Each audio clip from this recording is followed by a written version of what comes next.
Touring talkies ரசிகர்களுக்கு வணக்கம். வாங்க லென்ஸ் நிகழ்ச்சிக்கு போகலாம்.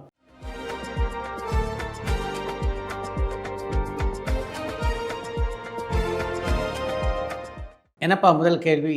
தமிழ்நாட்டில் சூப்பர் ஸ்டார் அப்படிங்கிற வார்த்தை தானு சார் ரஜினி சாருக்கு கொடுத்ததுக்கு அப்புறம் தான் பிரபலமாச்சான்னு செந்தமிழன் பாண்டிச்சேரியிலேருந்து கேட்டிருக்காங்க. நீங்கள் குறிப்பிட்டிருப்பது ஒன்று தான். கலைப்புலி தானு ரஜினிகாந்துக்கு சூப்பர் ஸ்டார் அப்படின்ற பட்டத்தை கொடுத்ததுக்கு பின்னால் தான் அந்த சூப்பர் ஸ்டார் என்ற சொற்றொடரே அந்த அளவுக்கு தமிழ்நாட்டிலே பிரபலமானது. விஜய் சித்து டைரக்ட் பண்ணுற டயங்கரம் படத்தில் விஜய் சித்து விளாகில் வர எல்லாருமே நடிக்கிறாங்களான்னு பரத்குமார் ஈரோடுலேருந்து கேட்டிருக்காங்க. சித்துவனுடைய இயக்கத்தில் உருவாகின்ற டயங்கரம் படத்தில் அவருடைய யூனிட்டில் இருக்க எல்லாரையும் அவரால் பயன்படுத்த முடியும் அப்படின்னு எனக்கு தோணல. ஆனால் கூடுமானவரை எல்லோரையும் பயன்படுத்தி கொள்வார் அப்படின்ற நம்பிக்கை எனக்கு இருக்குது. இனிமேல் ரஜினி சாரோட படத்தை சுரேஷ் கிருஷ்ணா, பி வாசு, KS ரவிக்குமார் போன்றவங்க இயக்கிறதுக்கு வாய்ப்பு இல்லையான்னு தோரணமலையிலேருந்து செண்பகராமன் கேட்டிருக்காங்க. ரஜினியுடைய படத்தை KS ரவிக்குமார், வாசு, சுரேஷ் கிருஷ்ணா போன்றவர் இயக்க வாய்ப்பே இல்லை அப்படின்னு நான் சொல்ல மாட்டேன்.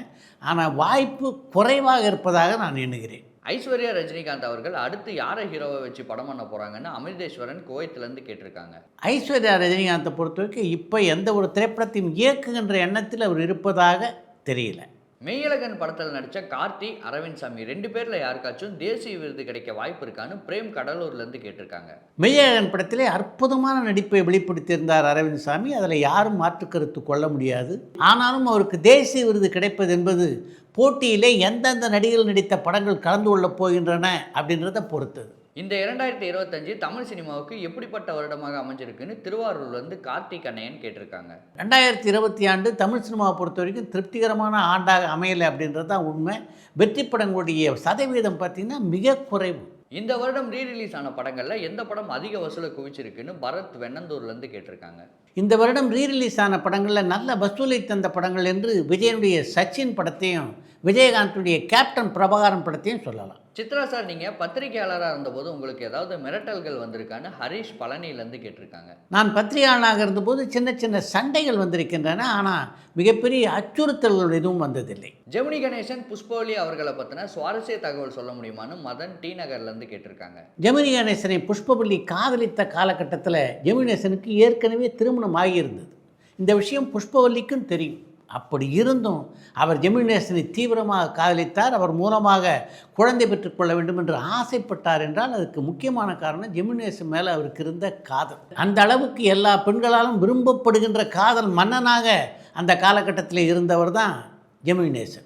வாழ்க்கை படகு படத்தை டைரக்ட் பண்ண சி ஸ்ரீனிவாசன் அவர்களுக்கு ஹாலிவுட் ஸ்ரீனிவாசன் அப்படின்னு இன்னொரு பேரும் இருக்குது. அந்த பேர் அவருக்கு எப்படி வந்ததுன்னு கௌரி டி நகர்லேருந்து கேட்டிருக்காங்க. வாழ்க்கை படகு படத்தை இயக்கிய சீனிவாசன் ஹாலிவுட்டிலே பயிற்சி பெற்றவர். அதன் காரணமாக தான் ஹாலிவுட் சீனிவாசன் என்று அவருக்கு பெயர் வந்தது. விஜயை வச்சு வேட்டைக்காரன் படத்தை டைரக்ட் பண்ண பாபு சிவன் வேற ஏதாவது படங்களை டைரக்ட் பண்ணியிருக்காரான்னு நர்மதா திருவாரூர்லேருந்து கேட்டிருக்காங்க. விஜய் நடிப்பிலே உருவான குருவி, பைரவா ஆகிய படங்களுக்கு வசனகர்த்தா தான் இந்த பாபு சிவன். அந்த படங்களுக்கு வசனம் எழுதும்போது தான் அவருக்கு விஜயோடு நல்ல நெருக்கமான பழக்கம் ஏற்பட்டது. அந்த நெருக்கம் அவருக்கு பெற்றுத்தந்த வாய்ப்பு தான் வேட்டைக்காரன் படத்தை இயக்குகின்ற வாய்ப்பு. அந்த படம் வெற்றி படமாக அமைந்திருந்தால் தொடர்ந்து பல படங்களை இயக்கக்கூடிய வாய்ப்பு அவருக்கு வந்திருக்கும். அந்த படம் மிகப்பெரிய வெற்றி படமாக அமையாததுனால தான் அவருக்கு வாய்ப்புகள் பெரிய அளவிலே அமையலை. பாடிக்கிட்டே நடிக்கிறதுல வல்லவராக இருந்தது தியாகராஜ பாகவதர் மட்டும்தானான்னு இசை தஞ்சாவூர்லேருந்து கேட்டிருக்காங்க. பாடி நடிப்பதில் வல்லவராக இருந்தது தியாகராஜ பாகவதர் மட்டும் அப்படின்னு சொல்ல முடியாது. அந்த காலகட்டத்தில் பியூ சின்னப்பாவும் மிகச்சிறப்பாக பாடலை பாடி நடிப்பதிலே வல்லவராக இருந்தார். இன்னொரு நடிகர் சொல்லணும்னா TR மகாலிங்கம். அவரும் பாடி நடிப்பதிலே சிறந்து விளங்கியவர். நடிகர் ரஜினி அவர்களுக்கு நடிப்பு சொல்லிக் கொடுத்த கோபாலி அவர்களை பற்றி ஏதாவது சொல்ல முடியுமான்னு திவ்யா மைசூர்லேருந்து கேட்டிருக்காங்க. தென்னிந்திய திரைப்பட வர்த்தக சபையின் சார்பாக நடத்தப்பட்ட நடிப்பு பயிற்சி கல்லூரியில் சிரஞ்சீவி உட்பட பல பேர் பயிற்சி பெற்றார்கள். அப்படி அத்தனை பேர் படித்த போதும் அங்கே வாத்தியாராக இருந்த கோபாலிக்கு ரஜினிகாந்த் மீது மாறாத ஒரு அன்பு இருந்தது. அதன் காரணமாகத்தான் பாலச்சந்தர் அந்த பயிற்சி கல்லூரிக்கு வந்தபோது ரஜினிகாந்தை பற்றி அந்த அளவுக்கு சிறப்பாக அவருக்கு எடுத்து சொல்லி அறிமுகம் செய்து வைத்தார் கோபாலி. உங்கள் படம்னா இவன் விடவே மாட்டான், திரும்ப திரும்ப பார்த்துக்கிட்டே இருப்பான், அந்த அளவுக்கு உங்களுடைய தீவிர ரசிகன் என்றெல்லாம் ரஜினிகாந்தை பற்றி பாலச்சந்தர் சொன்னது கோபாலி தான். டைரக்டர் விக்ரமன் திரும்பவும் படம் பண்ண வாய்ப்பு இல்லையான்னு கோவைப்புத்தூர்லேருந்து பாபு கேட்டிருக்காங்க. இயக்குனர் விக்ரமும் இனி படம் பண்ண வாய்ப்பே இல்லையா அப்படின்னு நீங்கள் கேள்வி கேட்டுக்கிறத பார்த்தா ஏதோ வாய்ப்புகள் அவரை தேடி வராதது போல் இருக்குது. அதெல்லாம் உண்மை. கடந்த சில ஆண்டுகளில் விக்ரமனை தேடி வந்த வாய்ப்புகள்னா ஏராளம். அவர் தான் அந்த வாய்ப்புகளை ஏற்றுக்கொள்வதை தயக்கம் காட்டினார். இப்போ ஒரு படத்தை இயக்கலாம் அப்படின்ற முடிவுக்கு விக்ரமன் வந்திருப்பதாக தெரிகிறது. மகிழ் திருமேனியோட அடுத்த படத்தில் ஸ்ரத்தா கபூர் நடிக்கிறதா ஒரு செய்தி வந்திருக்கு. அந்த செய்தி உண்மையான பாலன் மலேசியாவிலேருந்து கேட்டிருக்காங்க. மகிழ் திருமேனி அடுத்து ஒரு படத்தை இயக்க முயற்சி செய்து கொண்டிருக்கிறார். அதில் ஸ்ரத்தா கபூரை நடிக்க வைக்க முயற்சி செய்து கொண்டிருக்கிறார். இந்த ரெண்டும் நடந்ததுன்னா தான் அது செய்தி. சன் பிக்சர்ஸ் தயாரிக்கிற படத்தின் மூலயமா அல்லு அர்ஜுன் அதிக சம்பளம் வாங்கும் நடிகராக மாறி இருக்காரு அப்படின்னு வர தகவல் உண்மையா? அந்த படத்துக்கு எவ்வளோ சம்பளம் அவர் வாங்கியிருக்காருன்னு தேனியிலேருந்து ரியாஸ் கேட்டிருக்காங்க. அட்லியினுடைய இயக்கத்திலே அல்லு அர்ஜுன் நடிக்கின்ற படத்தில் அல்லு அர்ஜுன் சம்பளமே 300 கோடி அப்படின்னு பேசிக்கிறாங்க. இதை தவிர பார்த்தீங்கன்னா அட்லியினுடைய சம்பளம் 100 கோடி. இவங்க 2 பேர் சம்பளமே 400 கோடி அப்படின்னும் போது 300 கோடி ரூபாய் பட்ஜெட்டில் அந்த படத்தை எப்படி எடுக்க முடியும்? நயன்தாராவோட நடிப்பில் வெளிவர ராக்காயி படம் அடுத்த வருஷம் சம்மருக்கு தான் ரிலீஸ் ஆகுமான்னு கண்ணன் திருநெல்வேலியிலேருந்து கேட்டிருக்காங்க.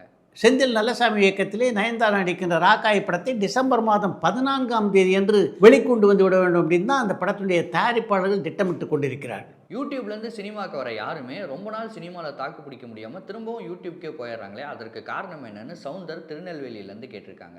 யூடியூப்லேருந்து எந்தெந்த நடிகர்கள் தாக்கு பிடிக்கலன்ற பட்டியலை கொஞ்சம் கூடவே சொன்னீங்கன்னா நல்லாயிருக்கும். என்னோட பாடல்களுக்கு காப்பிரைட்ஸ் கொடுக்கறத பற்றி நான் யோசிக்கிறதே இல்லைன்னு மியூசிக் டைரக்டர் தேவா சொல்லியிருக்காரு. இதை பற்றி உங்ககிட்ட ஏதாவது அவர் ஷேர் பண்ணியிருக்காரான்னு அஜய் ஒசூர்லேருந்து கேட்டிருக்காங்க. காப்பிரைட்ஸை பற்றி நான் யோசிக்கிறதே இல்லை அப்படின்னு தேவா சொன்னது ரொம்ப நல்ல விஷயம். அவருடைய பெருந்தன்மையை அது காட்டுகிறது. அதனால் அதை பற்றி நான் அவர்கிட்ட பேசலை. அதை பற்றி ஒரு முறை என்னுடைய பாராட்டை மட்டும் அவருக்கு தெரிவித்தேன். காந்தா படத்தில் பாக்யஸ்ரீ போஸோட நடிப்பு ரொம்ப பிரமாதமாக இருந்தது. அவங்க அடுத்தடுத்து தமிழில் நிறைய படம் பண்ணுவாங்கன்னு எனக்கு தோணுது. அதை பற்றி நீங்கள் என்ன நினைக்கிறீங்கன்னு தமிழன் பாண்டிச்சேரியிலேருந்து கேட்டிருக்காங்க. காந்தா படத்திலே பாக்யஸ்ரீ போஸ் மிக அற்புதமான நடிப்பை வழங்கியிருக்கிறார். அதில் எந்த சந்தேகமும் இல்லை. எல்லாருமே ஒருமுகமாக அவருடைய நடிப்பை பாராட்டுகிறார்கள். ஆனாலும் அந்த நடிப்பு அவருக்கு வாய்ப்பு பெற்றுத்தருமானா நிச்சயமாக பெற்றுத்தரும். ஆனால் வேகமாக பெற்றுத்தருவதற்கான வாய்ப்புகள் கொஞ்சம் குறைவாக இருப்பதாக நான் பார்க்குறேன். அதுக்கு காரணம் காந்தா படம் வெற்றி படமாக அமையாதது.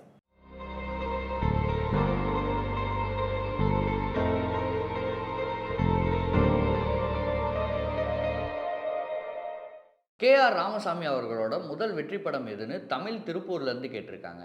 நடிப்பிசை புலவர் என்று பாராட்டப்பட்ட KR ராமசாமியுடைய முதல் வெற்றி படம்னா அது அறிஞர் அண்ணாவுடைய எழுத்திலே உருவான வேலைக்காரி திரைப்படம் தான். அடுத்து என்று ஒரு தகவல். தமிழ் சினிமாவிலே எம்ஜிஆர், சிவாஜி, ஜெமினேசன் உட்பட பல முக்கியமான கதாநாயகருடன் இணைந்து நடித்த தேவிகாவுக்கு பெயர் வாங்கி தந்த படம்னா அது முக்தா சீனிவாசனுடைய இயக்கத்திலே உருவான முதலாளி திரைப்படம் தான். அந்த படத்தில் அவருக்கு ஜோடியாக நடித்திருந்தவர் SS ராஜேந்திரன். ஒரு காலகட்டத்தில் அந்த SS ராஜேந்திரனுடைய மனைவியாக இருந்தவர் தான் விஜயகுமார். தேவிகாவும் விஜயகுமாரையும் நெருங்கிய தொழிலாக இருந்தவர்கள். தேவிகாவுடைய அழகு, நடிப்பு எல்லாம் விஜயகுமாரிக்கு அவ்வளவு பிடிக்குமா. அதை பற்றி பல பத்திரிகைகளில் பாராட்டி பேசியிருக்கிறார் விஜயகுமார்.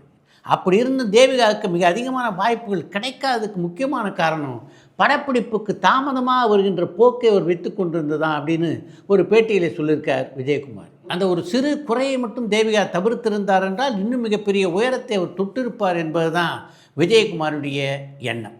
பல இசையமைப்பாளர்கள் இசையமைத்த படங்களுக்கு நீங்கள் பின்னணி இசையமைச்சிருக்கீங்க. அந்த மாதிரி சந்தர்ப்பங்களில் அந்த இசையமைப்பாளர்கள் உங்கள்கிட்ட கூப்பிட்டு பேசுவாங்களா? இல்லை முதல் கால் நான் அவங்களுக்கு அடிப்பேன்.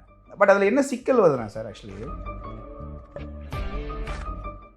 எப்படி இருந்தது பாலாவோட பணியாற்றிய அனுபவம்ங்க? பயங்கர இந்த ஸ்கூல் ஹெட் மாஸ்டர் அப்படி தான் இருந்தது. சண்டை போடுவார் அப்படிங்கலாம் கேள்விப்பட்டேன். ஸோ கைதி வந்த உடனே எனக்கு பயங்கரமான ஐடியாஸ் டப்புன்னு வந்துச்சு சார். ஐடியா ஒரு மியூசிக் லாரியோட சவுண்டு வச்சே பண்ணலாம். ஐடியாஸின் உச்சத்தில் படம் ஷூட் போகிறதுக்கு முன்னாலேயே லோகேஷ் என்ன பண்ணாருன்னா,